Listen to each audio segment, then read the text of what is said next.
Samajwadi party के संरक्षक मुलायम सिंह यादव के निधन के बाद मैनपुरी लोकसभा सीट खाली हो गई है और इसके साथ ही लोकसभा में यादव परिवार का प्रतिनिधित्व भी खत्म हो गया है। अब नेताजी के गुजर जाने के बाद ये तो तय है कि कुछ समय बाद इस सीट पर उपचुनाव होगा।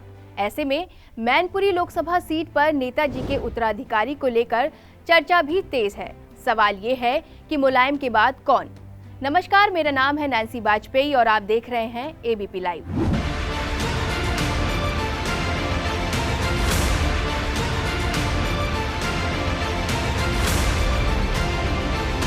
दरअसल मैनपुरी लोकसभा सीट पर लंबे समय से मुलायम परिवार का कब्जा रहा है।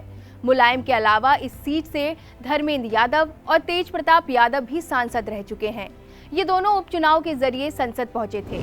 राजनीतिक गलियारों में ये भी चर्चाएं तेज हैं कि नेताजी की मैनपुरी की सियासी विरासत को आगे बढ़ाने के लिए यादव परिवार से ही किसी बहुत करीबी को चुनावी मैदान में उतारा जाएगा। लेकिन उधर बीजेपी भी यादव परिवार की इस विरासत पर आंखें गड़ाए हुए बैठी हुई है और उसने तो ये दावा भी ठोक दिया है कि मैनपुरी में तो अब कमल ही खिलेगा।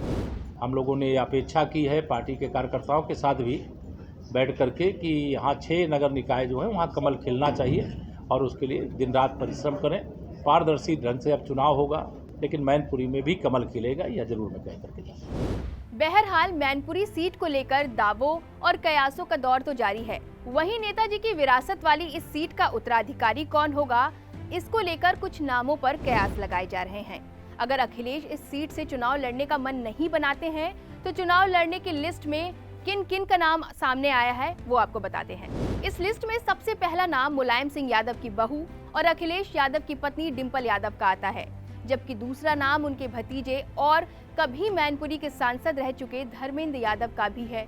वही तीसरा नाम मुलायम सिंह यादव के पोते और अखिलेश यादव के भतीजे तेज प्रताप यादव का है।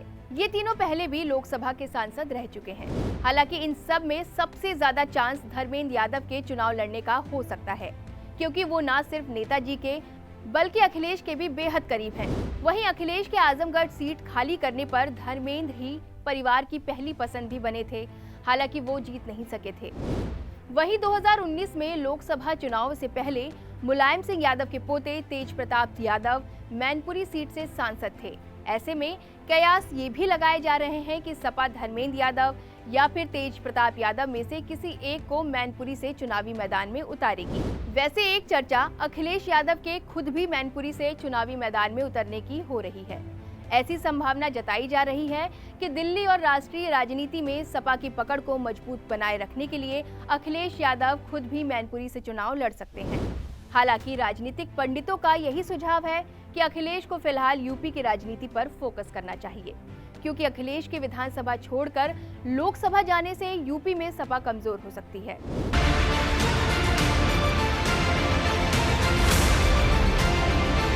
आखिर मैनपुरी सीट सपा के लिए इतनी ज्यादा महत्वपूर्ण क्यों है, वो भी समझ लेते हैं।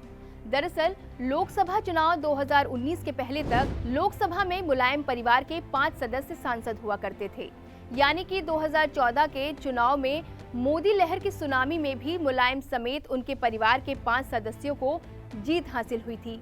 मुलायम ने मैनपुरी और आजमगढ़ जीते थे, तो कन्नौज से डिंपल यादव, बदायूं से धर्मेंद्र यादव और फिरोजाबाद से अक्षय ने जीत हासिल की थी। लेकिन बाद में मैनपुरी सीट से मुलायम ने इस्तीफा दे दिया और आजमगढ़ से सांसद बने। उन्होंने मैनपुरी से अपने भाई के नाती तेज प्रताप यादव को चुनावी मैदान में उतारा और लोकसभा तक पहुंचाया। लेकिन जब 2019 का लोकसभा चुनाव हुआ तो अखिलेश और मुलायम को छोड़कर परिवार के अन्य तीनों सदस्यों को बुरी हार का सामना करना पड़ा। डिंपल, धर्मेंद्र और अक्षय तीनों हार गए।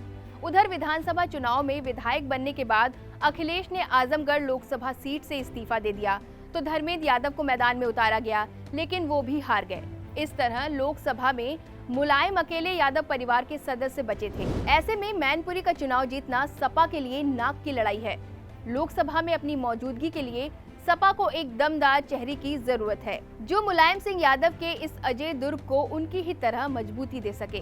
मैनपुरी को सपा का गढ़ क्यों कहते हैं, चलिए ये भी जान लेते हैं। बता देते हैं कि मैनपुरी लोकसभा सीट पर समाजवादी पार्टी का सालों से कब्जा चलता आ रहा है।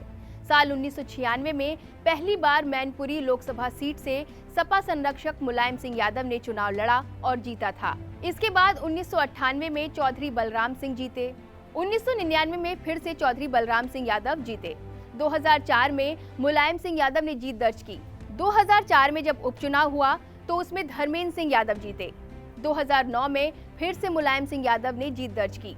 2014 में मुलायम सिंह यादव फिर से जीते। 2014 में जब उपचुनाव हुए तो तेज प्रताप सिंह यादव ने जीत हासिल की। 2019 में मुलायम सिंह यादव ने फिर से जीत हासिल की। बता दें कि मैनपुरी से सांसद और सपा संरक्षक मुलायम सिंह यादव का पिछली 10 अक्टूबर को गुरुग्राम के मेदांता अस्पताल में निधन हो गया था।